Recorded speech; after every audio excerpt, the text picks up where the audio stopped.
আসসালামু আলাইকুম প্রিয় দেশবাসী এবং রেমিটেন্স যোদ্ধা প্রবাসী। আমি টিআই টুটুল আপনাদের সামনে এসেছি। আমি সবসময় মানুষের জনদুর্ভোগ, মানুষের সুখ দুঃখ সাফল্যের সংবাদ আপনাদের জানানোর চেষ্টা করি। আজকে আমরা এসেছি টাঙ্গাইল পৌরসভার শেষ প্রান্তে, পৌরসভা ৩ নম্বর ওয়ার্ডের শেষ প্রান্তে এবং দাইন্যা ইউনিয়নের শুরু। এই যে রাস্তাটা দেখতেছেন, এটা দিয়েই ডিভাইডেড করা ইউনিয়ন আর পৌরসভা। এটার মাঝখানে একটি ছোট্ট ওই যে লৌহজঙ্গ নদীর উপরে মানুষের হাঁটার জন্য একটা ব্রিজ করা হয়েছিল। সেখানে ব্রিজটি অবহেলায়, দুইটি সীমান্তে হওয়ায় অবহেলায় ২২ গ্রামের লোকজনের চলাচল বিঘ্ন হচ্ছে। সামান্য একটু রাস্তা, 50 ফিট রাস্তায় কিছু মাটি ফেলে দেওয়া ব্রিজের ওই পারে, আর এখানে ভেঙে গিয়েছে।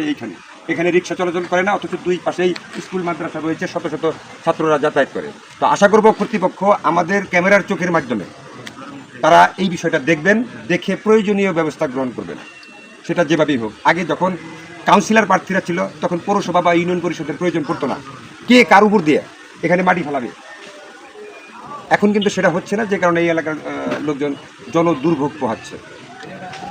তো আপনারা ভালো কাজে অংশগ্রহণ করবেন। যত মিডিয়ার যত লোকজন আছে অবশ্যই এইসব জনদুর্ভোগ বা জনকল্যাণের যে সংবাদগুলো রয়েছে তারা এগুলো প্রচার করবেন সম্মিলিতভাবে সবাই, যাতে করে কর্তৃপক্ষের দৃষ্টি আকর্ষিত হয়, মানুষের উপকার করবে। মানুষের কল্যাণেই তো মানুষ। তো ঠিক আছে, আজকের মধ্যে এখানে বিদায়। আবার আপনাদের সাথে দেখা হবে অন্য কোনো জায়গায়, অন্য কোনো সংবাদে।